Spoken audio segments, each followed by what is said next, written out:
It was raining that night, and my hands were shaking as I knocked on my son's door. Through the window, I saw him laughing, champagne in his hand, friends all around. I thought maybe he didn't see me, but when his eyes met mine, he turned away. That was the moment I realized the house I built wasn't my home anymore. Asterisk, I never thought loneliness could make your bones ache. But after 60 years of living, I finally understood what that meant. That morning, I woke up with a smile. It was my birthday. I made myself coffee, turned on the radio, and stared at the photo on the wall.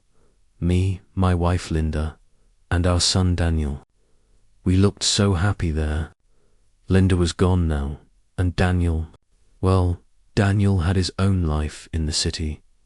Still, I waited. I waited for a call, a text, anything.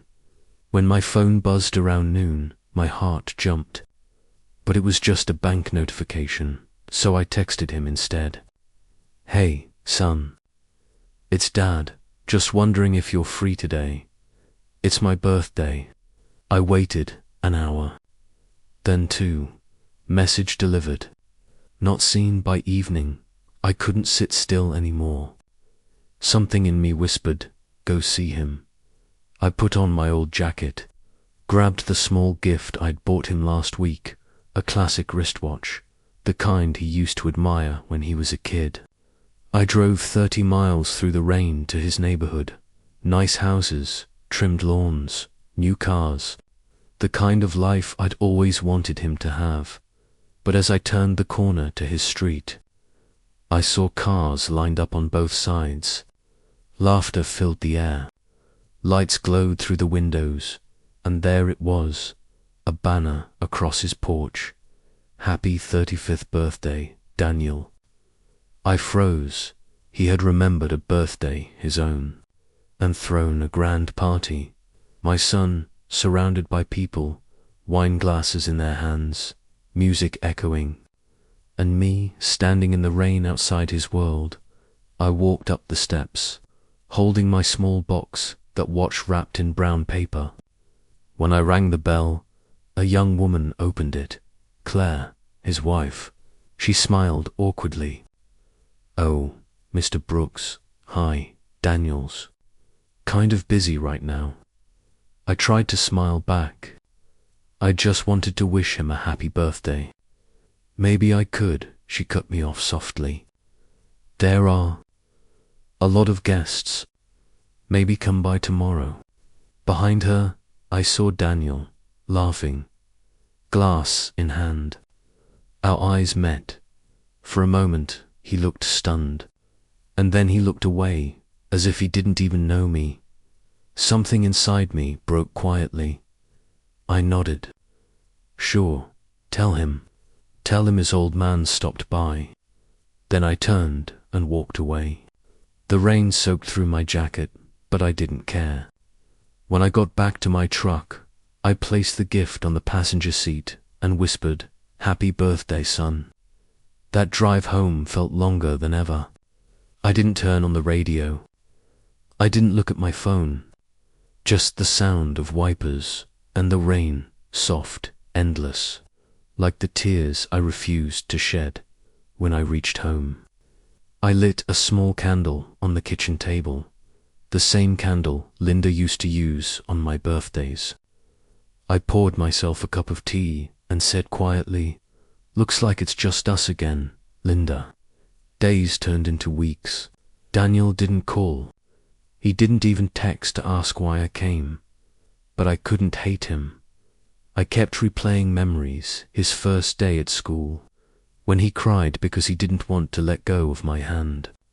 The nights I worked double shifts just to buy him that toy robot he wanted for Christmas. The time he said, Dad, when I grow up, I'm gonna buy you a big house so you never have to work again. And now, here I was sitting in the same old chair, in the same small house, wondering what I did wrong. Maybe I loved him too much. Maybe I never taught him what love costs. A month later, something strange happened. There was a knock at my door one morning. When I opened it, Daniel was standing there. Tired eyes, unshaven face, holding a box in his hands. "Hey, Dad," he said softly. "Can I come in?" My heart skipped.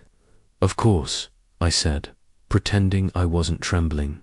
He sat down, looking around the house as if seeing it for the first time. "Everything looks the same," he said. I smiled. Some things shouldn't change. There was a long silence. Then he said quietly, "Heard you came that night." I nodded. "I just wanted to wish you happy birthday." He lowered his head. "I saw you. I wanted to come out, I swear. But Claire said it would make things awkward. Her parents were there. I didn't know what to do." I sighed. "Son, you don't owe me an explanation. You owe yourself one." He looked at me, eyes wet. "Dad, I messed up." Then he handed me the box. Inside was that same wristwatch, the one I'd left on his porch weeks ago. "I found this the next morning," he said. "I didn't even know you'd left it." I held it in my hands, the paper now wrinkled from the rain. "I kept it," he said, "because it reminded me of how much you've done for me, and how little I've done for you." Tears welled up in my eyes. "Daniel," he continued, voice breaking, "I was so focused on proving myself, on being the man you wanted me to be, that I forgot to just be your son." He wiped his eyes. "Can I fix that?" I couldn't speak. I just reached out and placed my hand on his. "You already did," I whispered. He leaned forward and hugged me tight. For the first time in years, I felt his heartbeat against mine. It was the same rhythm from all those years ago when he was just a boy falling asleep on my shoulder. That evening, we sat on the porch together, 2 cups of coffee.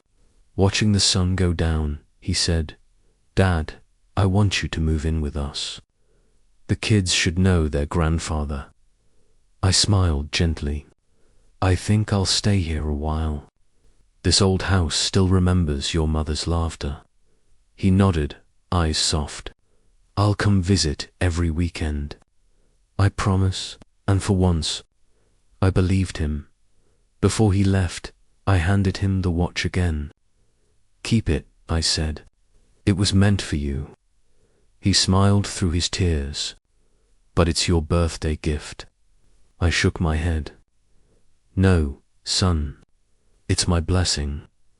He hugged me again before leaving. As his car disappeared down the street, I whispered to the sky, "Linda, our boy came home." Asterisk sometimes, forgiveness isn't about who deserves it. It's about who needs peace more, your heart or your pride. I spent years waiting for my son to remember me. And when he finally did, I realized he was never gone. He was just lost. And like every father, I left the porch light on until he found his way back.